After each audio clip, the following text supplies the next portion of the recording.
Unconventional Life, welcome back to the summit. This is day 3, your host, Jules Schroeder. On today's segment, I've got Cloe Shasha in the house. Chloe, are you ready to take us down the path less traveled? I am. Thank you, Jules. Awesome. Well, Chloe is joining us today from New York City. She is one of the contributors of the 3 Billion Under 30 book and works at TED on speaker research, community outreach, and conference production, along with being one of the producers of the TED podcast. So for those of you that are familiar with TED Talks, TEDx Talks, the TED podcast, and wonder what it looks like behind the scenes and where does the content come from, Chloe is going to give us an in-depth look. Chloe, welcome to the summit. Fill in any gaps that I might have left out and give us a glimpse into your personal life. Thank you.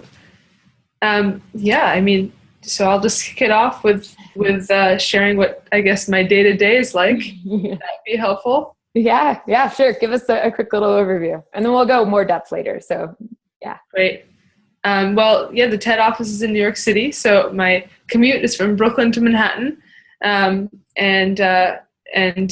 most of my day is working with people. A lot of one-on-one, a lot of listening to talks over rehearsals and video calls, and a lot of research. So that's sort of my day-to-day at work. Yeah, nice. So I know a lot of people that are thought leaders, influencers, like it's kind of on a pedestal almost, like, oh, I want to give a TED Talk, or I feel like I've got that idea worth spreading. And I'm sure we can talk about what you look for and what that all looks like a little bit later. But I want to talk about like how you became the woman that you are today at 28 years old, sitting in this office, the TED office in New York. And so what was it like for you growing up? Like if we could be a fly on the wall to Chloe through middle school and high school, what would we see? Well, I think the one thing that has always been true is that I am very curious, and have been since I was little. Really, the thing that drives me most is understanding other humans, and just seeing what makes people tick. And so in that way, that sort of led me to study a lot of science and also really appreciate art for the same reasons. So I grew up in New York City and did a lot of kind of informal experiments with friends and family, things like testing identical twins' fingerprints to see if they were the same, filming movies with my friends and doing interviews and stuff like that. And just really always loved trying to see how nature versus nurture has an impact on a person. So in college, I studied neuroscience and psychology, and that was another way to sort of dig into the human mind. So I find that all of those interests are still really present and really useful for my work now too. Yeah, that's awesome. So what was it like being your parents, having this really curious daughter that was doing all these experiments? Were your parents supportive? Were they entrepreneurial? Were they traditional business minded? What was like the nurturing environment growing up? I mean, my parents are, they're the coolest. So I feel really lucky that they happen to be my parents. My mom is an artist and a musician. So right now she writes music and produces it. And my dad is a professor of computer science. So both of them have a lot of interest in learning, and they always sort of brought our attention to the different things around us. Like my mom always made me pay attention to the little things while we were walking somewhere, like look at those flowers, or isn't it strange how that bush has this kind of shadow? And of course, like as a teenager, I was like, yeah, boring, but I'm really grateful for it now. My dad was always trying to train my brother and me to learn more by digging deeper, and any opportunity he had to give us extra work he would do, but not in the sense of achievement, but really just to learn. So, he, as a computer science professor, he really valued us understanding math in a deep way. So he did a lot of sort of math extracurricular work with us in puzzles, and he writes puzzle books as well. So he gives us a lot of puzzles to do. So, I was raised by quirky, very non-materialistic academics and an artist. And, definitely as a kid, it was hard for me because we had no television. So I felt like very out of the loop, but I think ultimately it's helped shape who I am, for better, for worse. So that's who my parents are. Yeah, nice. And I imagine like having that mentality and that mindset, as you mentioned earlier, the curiosity as a young kid coming into college and choosing neuroscience to study. As you were in college, were you clear on what you wanted to do as you were studying neuroscience? So studying neuroscience, working at TED, maybe there's some parallel. There definitely probably is some parallel there, but it's not, quite so black and white. How did that leap start to shape? Was it you in college, or what was it like? And not at all obvious. In fact, I was a disaster in terms of my major freshman year. I was like, I think I'm going to major in dance or computer science. Like those were the two options, neither of which is remotely related, at least from an objective standpoint. To me, it made sense. So neither of those materialized for different reasons. And then I started taking psychology and just loved the way it was sort of this blend of science and humanity. And just kept going with that and did research for a thesis by my senior year on testing and memory, how testing can influence our memories, short-term and long-term. And ultimately what happened, it was kind of a serendipitous thing, the way that I ended up working at TED. I had taken the GRE for psychology, was getting ready to apply for a PhD program for neuroscience, and then ended up senior year organizing the first TEDx Middlebury at Middlebury College, where I went to school. So simultaneously preparing for hopefully a PhD program and just doing this thing on the side because I loved TED Talks. And then I ended up being invited by an alum of Middlebury to go to the TED conference, one of them called TED Active in particular, which no longer exists, which is sort of a smaller one than the main TED. All expenses paid. So I got to go to that, which was such a gift, and ended up meeting my future boss in the swimming pool. So that's how I ended up working at TED. Not what you'd expect, but it has honestly been very useful to have studied neuroscience and to be interested in sciences for my work, because so much of working with speakers is sort of helping get to the specifics of an idea and honing in on what really matters in a talk. And a lot of that is almost a version of the scientific method at times. But then there's also sort of an artful understanding of what makes a talk good that cannot be taught, I truly feel, and I will never, ever feel like an expert. I'm constantly learning how to do that. But that just comes with practice. And so I think it really has been useful, though, to have that science background. Yeah, absolutely. So there you were, like, 22, 23 when you organized TEDx Middlebury? Yeah. And probably, I imagine, had no idea what you're doing. I was like, oh, let's just kind of, figure it out as we go. Completely. Yeah. And for anyone hearing this that is fascinated by TEDx or even interested in organizing TEDx, what does that look like? I mean, that was 6 years ago now, plus or minus. And so is it still the same, or has it evolved a lot in the process over the last 6 years? Oh, totally. I mean, I actually don't work with TEDx organizers now at TED at all, but there's a whole team that does, and they're amazing, and it's so much work. But there is on average 10 TEDx events a day worldwide. Wow. So there are so many TEDx events. Anyone can organize one if they have a good idea and, our understanding of the branding and all that.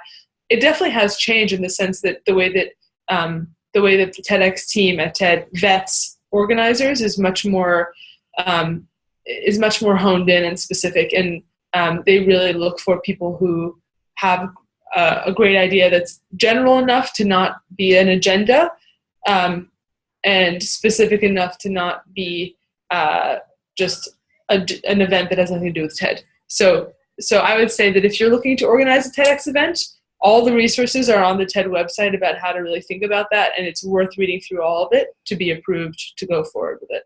Yeah. Awesome. So your curiosity, love of science, love of concepts, perfect skill set, I imagine, for working with these contents and the talks and things like that.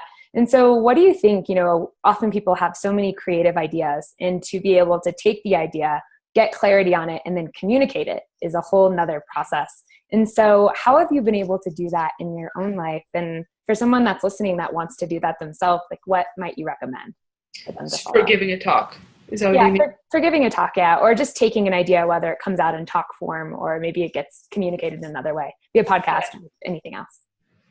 It's a great question, actually, and I haven't really thought of it in that way before, but I think, you know, what I've learned the most from my work and continue to learn is that our impulse sometimes when we have a short amount of time to communicate a concept is to share as much of it as possible in that short amount of time, almost give a really broad overview that covers as many of the points as possible. But really what reaches people is specificity. So taking one piece of something that you're thinking about that you want to talk about and going deep into that will actually connect more with a person than giving them the overview. So let me give you an example. Let's say I'm talking about how to start a garden, okay? And I only have like a 3-minute window to give that talk. I could be like, there's soil and there's organic soil and there's seeds and there's, you might want to have diversity of flowers and cacti. Or I could be like, what really matters is that you love your garden. So let's think about like, there's the two most important things to think about are that the sun angle is going to be right where you are and that the plants will be the most beautiful when you are ready to look at them, when you'll be home in the spring. And so I'm going to tell you exactly how to plant an orchid and how to make it thrive. And just go with the orchid and just talk about an orchid for 3 minutes instead of giving the overview of the whole garden. So that's kind of my not ideal analogy, but I think that sort of communicates it. Yeah, totally. Is there an exercise, like if someone were to do this process, because I think sometimes in our head, it's like, how do I even get specific? And I think that's such great advice. Like, is there journaling or even as you're watching people prepare for their talks, like what kind of exercises or work do they do to drill down further and further? The main thing I would say is when we're telling a story to our best friend or a partner or parent or whatever, someone who we really trust, we would probably get that specific. So sometimes when I'm working with a speaker, I'll actually say, okay, forget the rehearsal for a moment. Stop talking to me as though you're giving your talk. Tell me as though I'm your kid why you are an engineer, and then hearing them talk to their kid about like what it is that they do and why they do it, something will come out of there that's like, okay, that's the thing. That is the thing that matters. Now put that back in your talk. So I would say the exercise is imagine you're talking to someone you really trust where you can share a level of detail that is really specific. Yeah, nice. Yeah, awesome. I want to go further there, but before we do, how has it been meeting your boss at a pool, 5-6 years ago to where you are now and ultimately taking on more responsibility, being one of the producers of the podcast? How have you been able to expand your value and ultimately the impact that you're able to make? Yeah, I mean, so the boss I met in the pool was my boss for 8 months, and then I switched teams. So I've had the same boss now, who's the director of TED Content, who's an amazing person named Kelly Stetzel, for the last 5 years. So, meeting that boss in the pool was amazing. She was a great boss, and then I just ended up realizing my interests were more in content and less in the last team that I was working on. But with Kelly on content, a big part of the evolution of my time at TED has been thanks to the trust she's given me and the opportunities for growth. So I think it's been a combination of me being really clear on how I want to grow and her being open to it.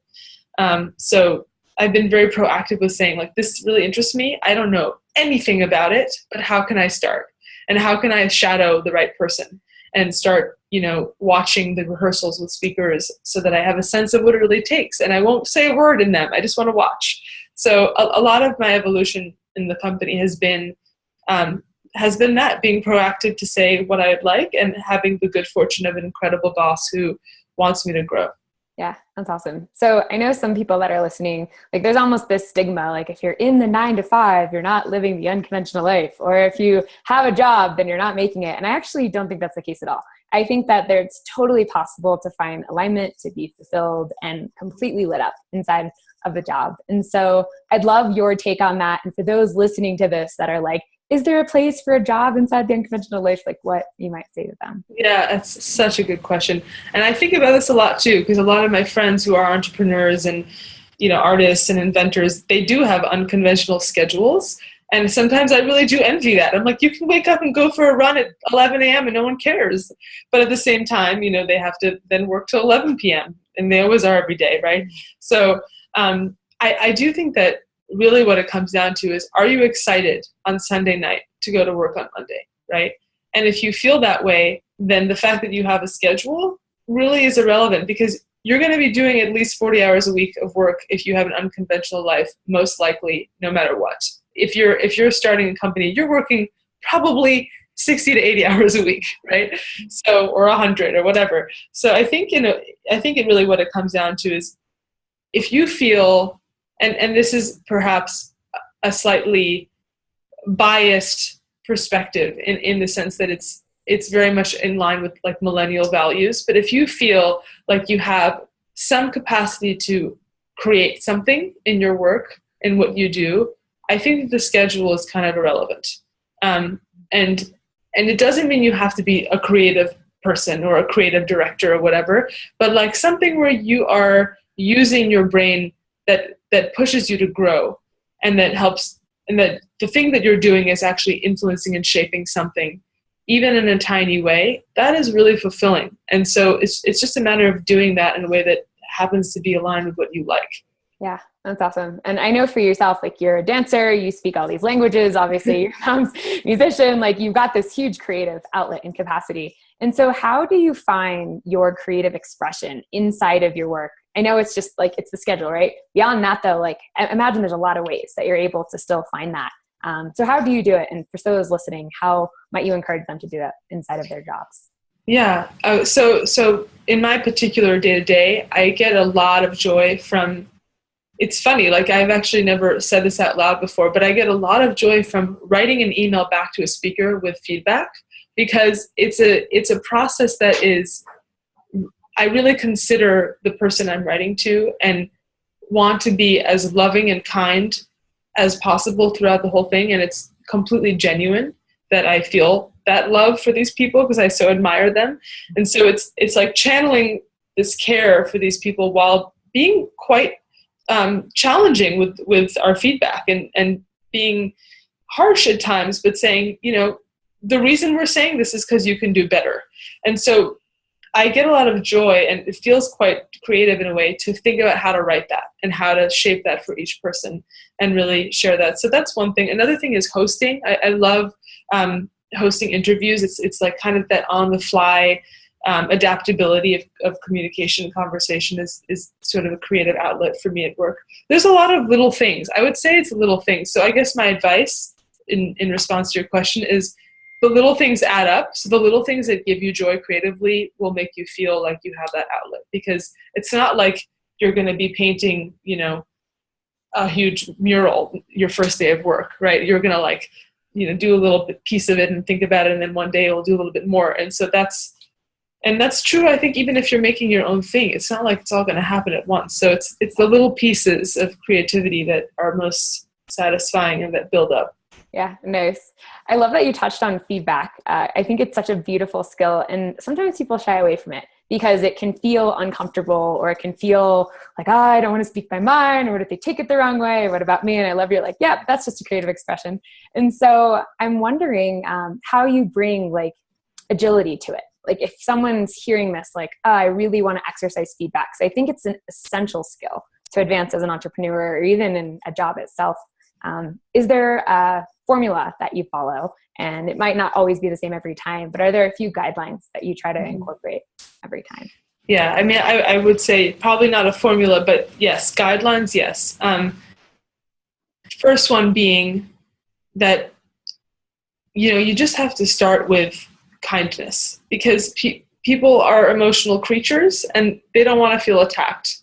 So no matter what the feedback is, even if it's, you know, whether it's minimal or huge, it has to come from a place of kindness. And it also they have to remember what the intention of the feedback is. So I would say like starting the conversation with, okay, everything we're about to share is so that you can give the best possible talk. Also understand that this is your talk, so you may want to take or leave some of these things. It's not necessarily all stuff you have to follow. But here are the reactions we had, or I had, imagining myself to be an audience member listening to you giving the talk. So so that's where all of this comes from. So almost like giving the context of like, why is this happening? They know, but it's never hurts to reiterate. So sort of reiterating the intention. And then when sharing something that might be kind of harsh, like that whole story you shared about your son, very sweet, but we don't care. I would never say that, right? But I'd be like, the part about your son, it's kind of irrelevant in the sense that it distracts the listener. So sharing the piece of feedback and saying why it should be the way it is because of the ultimate goal. So always bring it back to the ultimate goal, which takes away sort of the personal, it reduces the potential for personal hurt. Yeah. It's not about the person. It's about the goal. Totally. Awesome. Such good advice. All right. I want to get into talks now. Okay. You're getting me excited. And so for those that want to give TED Talks, want to give TEDx Talks, let's just talk a little bit about like how it works from a context perspective. So how many applications, I know you're not involved with TEDx, but TED specifically, like how many applications do you guys see coming in all the time? We get on average 25,000 nominations a year in our speaker nomination database. So I have 2 full-time interns, or actually they're both half-time, so they add up to 1 full-time person who go through the nomination database throughout the year. So we find some speakers that way, but we also just do our own research. So a lot of it is sort of our own outreach based on who we're interested in and who we see and who we read about and watch and stuff.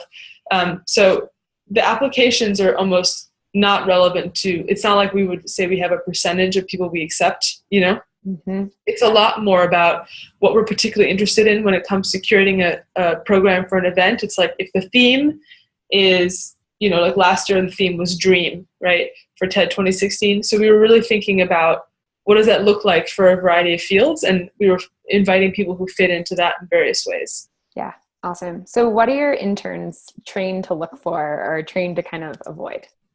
It's so funny. I was actually just interviewing some potential interns today. I'm very much in that headspace. Awesome. I actually look for people who are so curious, period, who read everything, who love research and who are really good at solo work, which like I'm not as good at like researching by myself as my interns at all. Like these interns, their skill is that they can sit for hours and go through these nominations and read about what people have written about themselves or someone else, fill in more details and rate them and be so driven to continue. Whereas I'm like, I need a break. Like I'm distracted. Like, oh, that reminds me I want to read this other thing. And, you know, like it sends me on tangents. So the skill is actually like both passion for research, focus, and the ability to really identify talent. And that is a thing I could get into in great detail, but I'll just leave it at that for now because talent is kind of general thing. Yeah, nice. So for someone that wants to submit a nomination, what are some ways they could communicate themselves in a way that someone like yourself or your intern, like little filters or things to kind of tick off? Yeah. I think what's most important is showing why you are the person to give this talk. You know, it's not like we're only looking for the very best expert in every single thing, but we are looking for someone who really is qualified and has the credibility to give a talk. So with the sciences, that's pretty clear cut, right? Like someone who's going to give a talk about, you know, blue whales is someone who has studied blue whales for a long time and like has found amazing things about them and has done the research and has published publications about it, right? And it's been recognized. So that's like in the science world. When it comes to something that's more conceptual, it's a little bit more nuanced. Like someone who's going to give a talk about gender, let's say, gender in 2017. That doesn't have to be the person who studied gender to the highest degree necessarily, but someone who's either had a personal story or an experience or does work that impacts gender or that has had an effect on their gender, and that's hard to vet, right? So I think the clear thing is showing why that person is the most relevant or very relevant in some way to give this talk. And it's not just the thing that you want to talk about, like, oh, like I just discovered that I love, you know, oranges and I want to talk about oranges. Like, no, we probably have other people to talk about oranges, you know? Yeah, totally. Nice. So when it comes to communicating your message and your own personal storytelling, I think sometimes like, it's kind of like to which degree of vulnerability on one side should I share? And then at the other, it's like the overshare. And so what might you say to someone that's an influencer that's looking to communicate their message, maybe even outside of TED? Interesting. Well, it's funny. I've never really thought of it as overshare or undershare. I think it comes back to what I was saying before about specific versus general. Mm-hmm. So that having that less is more if that less is specific. Yeah. That more, as in oversharing maybe, is not going to stick with people. Like, in a way, what's important is to think about what will people remember about this talk. And people are going to remember the visceral things, whether they're ideas, facts, or stories. And the visceral things are those that are specific. So I think that my answer is kind of the same in that way. Cool. And last question on this point, for someone that wants to get into speaking and maybe hasn't much, what kinds of things could they do? I mean, I imagine they like practice, right? But I mean, what other things could they do to exercise that muscle? I would say watch a lot of speeches, and not necessarily TED Talks. Like, I love watching the Obama speak. Like, I just love watching the pacing. I find it so interesting to see how people who are professionals in a political sense understand how to reach people. And it's so different from the TED Talk, so it's so different from my work, but I learn a lot from seeing how there's intonations and pauses and ways of communicating that really work. So I think, in a way, to get comfortable, if comfort is the barrier for someone trying to start out, is just seeing a lot of people who are comfortable, like watching people who are so at ease on the stage. And same with podcasts, like listening to audio of people telling their stories is like a reminder of how humans tell stories and how speech reaches the mind. I would also suggest checking out, there's some really interesting talks out there about this, about how to give talks, and also just about how stories reach the mind. One of them is by Uri Hasson, Uri, last name is Hasson. He's a TED speaker who talks about how stories translate into the mind.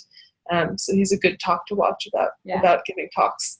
Nice. That's awesome. So I know the other component of your job is obviously, the podcasting element, which is kind of this whole new shift. And why is TED, I know it's not recent that they've shifted to podcasting, but I imagine it's been getting a lot more traction. And so what are you noticing about podcasting, its presence with TED? And I just love your thoughts on that.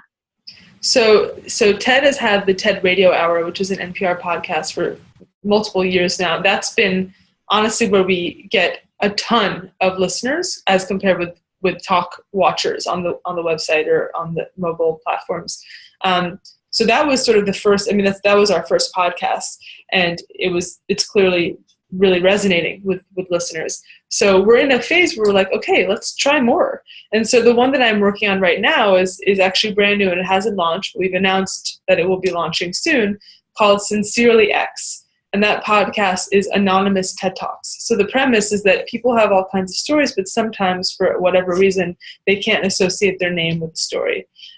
So that is a show we're working on now. And I think that the reason we care about creating new audio content is, we're seeing in a wide variety of media companies that people are consuming content first and foremost on mobile devices and tablets. And so that means that video is not always going to be the way that people want to consume content. So we have to be innovative and keep working with the ways that people are going to listen and watch. And listening is sort of the way, because you can commute and listen to a podcast. You can be cooking in the kitchen, and it's so much easier to multitask and be entertained that way. So I think that's kind of what we're thinking about.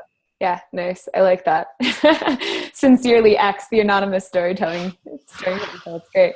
So in terms of your experience with podcasting so far, what do you think it takes to start a podcast, or to start really an effective podcast is a better question. And then taking that a step further as a host, or even as a producer, what kinds of things should you keep in mind? Yeah, I definitely don't feel like I'm an expert at this point. I'm still learning as we go, right? But here's what I've observed. I think that that everyone wants a podcast right now. Like a podcast or the new Facebook page is like a meme I've heard people say lately. But what matters is that it's good, and what is good are things that that teach us, I think, ultimately, and not necessarily teaching in the classic educational sense of school or lessons, but more like what is information that we really are hungry for. And so if you have an idea that people are hungry for, test it out. Like make a pilot and send it to people, and then get their feedback, and like start small the way you would with maybe, any project you'd want to start in the same way. Just like start small. Don't necessarily go out and make 10 episodes and then try and sell it. So I would say that the biggest thing is thinking about what people are hungry for and want to hear more about, and getting the right people to talk about it on the podcast. Yeah, awesome. So good. All right, transitioning topics just a little bit. I know leadership is a big passion of yours, and connecting leaders primarily, using leadership as an outlet to really transform, heal, evolve, change a lot of elements of our world. And so what do you think it takes to be a leader, and what kind of responsibility do you think comes with leadership? Interesting. So I think that what I've had the privilege of seeing at TED are amazing leaders, people who manage and run so many different facets of the work that we do and the people. So what I would say I'm most passionate about with regards to leadership is good leadership. It's like there's good leadership and then there's other leadership. But good to me is hard work. And I see that the mentors in my life work hard to be good leaders. It is not a default to be a kind, supportive person. It takes energy in the same way that it takes energy and work to be happy. Like happy doesn't just come to people. You have to remind yourself and feel gratitude to be happy, right? So I think what matters to me most in being a good leader is thinking about, how the people who you're leading can be the best versions of themselves, and really putting in the work and not cutting corners, like spending the time with the people who are on your team to make sure that they're doing the best work they can and feel heard and have the opportunity to grow. And so it's kind of like serving. I mean, there's a lot of people who have quoted Simon Sinek on this, who is well known for his TED Talks on leadership, but it really is about service. Leaders are the ones who serve those who are doing all kinds of work to serve a bigger picture. So yeah, I would say. Do you feel that leadership is for everyone? Or do you feel, I'll just ask that. Do you feel leadership is for everyone? Well, I guess it's a hard question. I think that if someone feels compelled to lead because of something that they're excited about, that needs leading, in the sense that if you have a vision for how something should be run, and you're really attuning to the other people involved so that it's not like an egomaniacal thing, then like I think as long as people can be aware of when the leadership impulse is about power versus about service, then anyone can do it if they remember that it's about service to a bigger picture. Yeah, nice. So as a millennial and a woman, 28-year-old millennial, has your age or even being a woman ever impacted you in terms of how people see you or perceive you, or has that ever been a barrier for you? Yeah, totally. I mean, it's funny. I have a brother who's 6 years younger than me, so he's 22. He's very tall. He's 6'3", and he looks older. He doesn't look older, but he just looks like my age, right? So when we were little, I would walk around with him and he'd be my little brother, and people would talk to me and I'd have my brother with me. And now people talk to him first. And it's like really fascinating to see. And that's like that's probably true in general when I'm with a man, because men typically get attention first. But it's most striking to me when it's with my little brother, because I'm like, you're my little baby brother, you know, like you're not going to make the decision on whether or not we're going to go to this museum. I am. The museum person should be talking to me, right? I mean, obviously not. It's totally fine if it gets attention. But I think it's just interesting to be reminded that even with all the progress we've made in this country, and it has been a lot of progress for women's rights since before we were born to now, right? I mean, there still are these implicit biases that we have to fight. And because of that, I see this with all the people I interview for jobs at TED too. The women have to work like twice as hard to be seen. And so I feel that the biggest impact it's had on me, frankly, is less about how I feel that I'm perceived, because I feel fortunate at TED to be respected and give respect to those around me, and that, you know, there's a lot of women who work here, so it's a very supportive environment for women leaders. But that when I'm hiring, I really remember that when I'm interviewing women, like that I view their skills and their interests with the understanding that they've had to fight through a lot of obstacles to get there. Yeah. So I would say that's like the way it's impacted me most recently, at least. Yeah, thanks for that. And, you know, for any of our ladies that are listening, and obviously being a woman myself, you know, if you look back on your career, is there a piece of advice, knowing what you know now, that you might give to anyone that's, you know, at whatever stage in their journey as they're moving through everything? Yeah. Yeah. And I have thought about this lately for women in particular. I would say that confidence can be really hard to have, but it's worth it, and never feel like you're being arrogant for being confident. It's, you know, if you do know your stuff and you're presenting that to the world, then just let them know that you know your stuff, and people might doubt you, but you just keep on being confident, and eventually you'll fool yourself, and then into feeling confident, and then everyone will view you with respect, hopefully. They're not terrible people. So, yeah, I think it's just sort of like, in a way, sometimes what's hardest for us is our own obstacles in ourselves, and we create our own barriers because of cultural stigma, right? So to get out of it, we kind of have to fool ourselves, and that's a thing that I don't look down upon. I think that we have to sometimes trick ourselves into being confident, and then it will work out. Yeah, awesome. All right, last question before the rapid fire round. This summit is all about up-leveling every area of your life, living your life on fire, where you feel in such alignment, purpose, passion.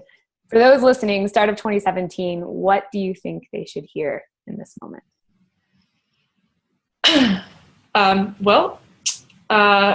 This is a very new time in our country. I know that people probably who are listening are not all American, but this is a new era with a new administration. So we have to work really hard, and it's time to work really hard. We've all been working really hard already, but we can't cut corners, and people are going to need help, and we all have to step up. And you know, everybody's role as a citizen is going to be very involved to have a good experience in this generation for years to come. Yeah, awesome. All right, Chloe, the rapid fire round, series of random questions. Are you ready? I'm ready. All right, question number 1, fill in the blank. If you really knew me, you would know what? That I love to pick up things with my toes. Nice. Okay, next question. What is one thing that you do daily, practice, a habit that you feel sets you up for success? I'm really into floor exercise. I find that it makes me very centered. So I like to do like push-ups and sit-ups, and it gives me like a level of calm for the day. Nice. Next question. What is the worst piece of advice you feel like you've ever received? Wow.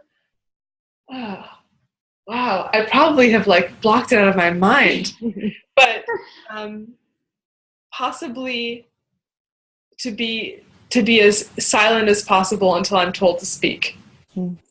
Yeah. Didn't listen to that. Next question. What is one thing in your life that you're really proud of right now? I'm proud of the wonderful relationship I have with my team at TED, and how much trust and love and support we have for each other both professionally and personally. I feel so lucky and grateful for that, and feel proud of being a part of creating that culture. Yeah, nice. And last question, what does living an unconventional life mean to you? Well, to me, living an unconventional life means